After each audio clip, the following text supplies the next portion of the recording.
Hello, Asta here and welcome back to my channel. Today I just wanted to do a video for skin preparation for makeup. If you are someone who is doing your own makeup for wedding, or you are a guest and you have to do your own makeup, especially these days, I thought maybe it's a good idea to show you a few of my favorite products on how to prepare your skin for that makeup application so it would look amazing, it will last, and you would have an amazing makeup day.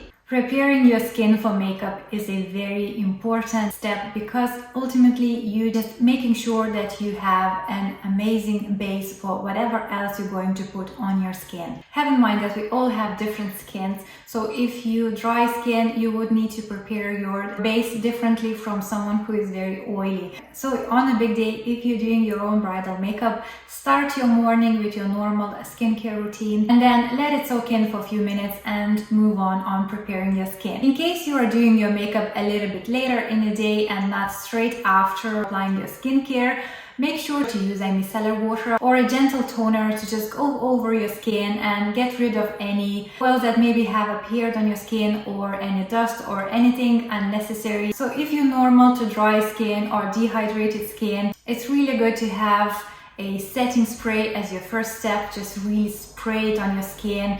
This gives you moisture, this gives you hydration to your skin. I have combination oily skin, which means my T-zone is oily, but I always love to start with this finishing spray anyways. It means that it prepares my skin for applying products on top and making sure they would last longer. Finishing sprays are really good to finish off your makeup as well, especially if you're using loads of powders to just get rid of that powdery effect on your skin. If you have that drier, that dehydrated skin, I really love this Smashbox primer. It's super lightweight, but it's very hydrating on the skin. So next step is very important. It is to moisturize your skin. If you have very dry, dehydrated skin and you find that foundation or makeup always looks very dry and cakey, you can try this amazing moisturizer from Veleda. It's called Skin Food. It's absolutely beautiful. It's deeply moisturizing. It's a very heavy moisturizer and it does an amazing job really giving that moisture to your skin. On the other hand, if you have oily or combination oily skin, use a moisturizer that is oil-free, that is maybe mattifying. This is the one that I really love. It's the Formula 10106. I also absolutely love this Embryolisse Light Cream Concentrate.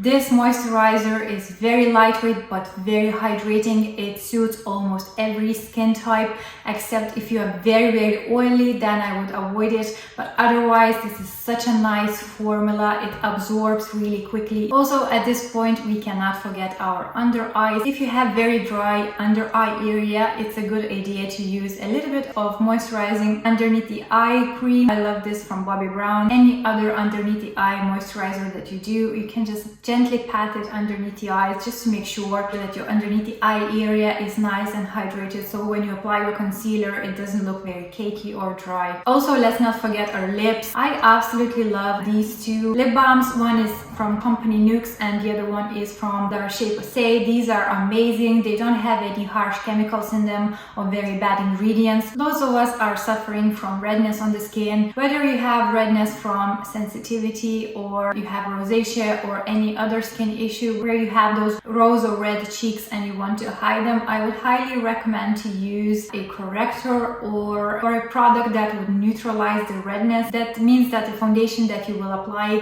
on top of these will do a better job hiding the redness. If you have a very mild redness, this Stila One Step Corrector is really good.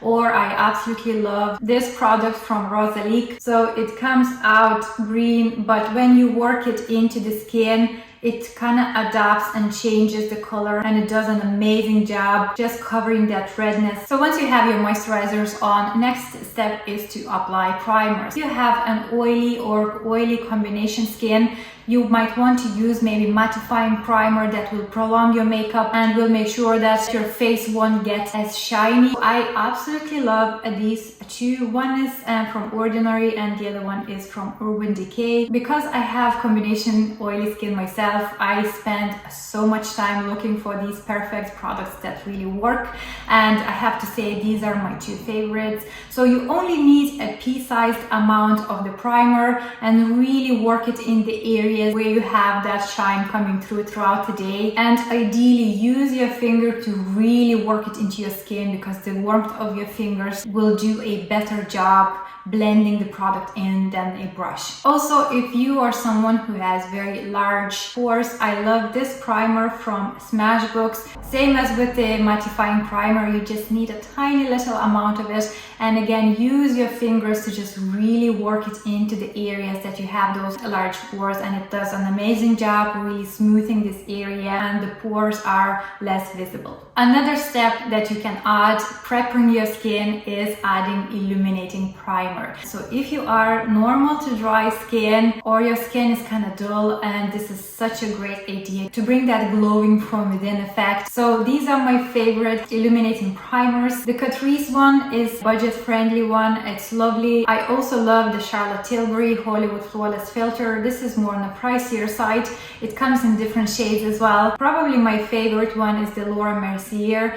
This illuminating primer gives such a beautiful finish on the skin. It makes your skin glowing, but that glow is not shimmery or glittery looking. It's just so nice, and also hydrating. So when you apply your foundation on top, these illuminating primers kind of just peek through the foundation, and your skin looks super healthy and super radiant. If you have oily or combination oily skin, you can also use illuminator primers.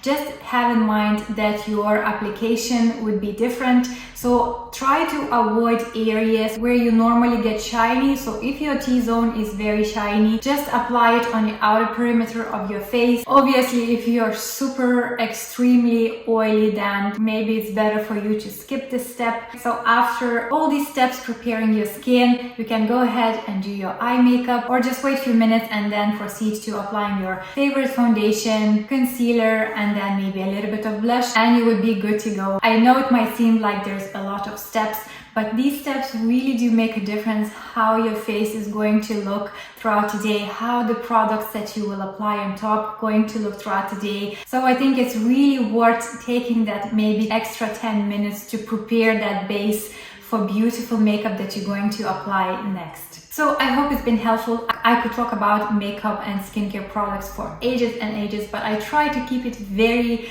short and sweet. So I hope it's been helpful.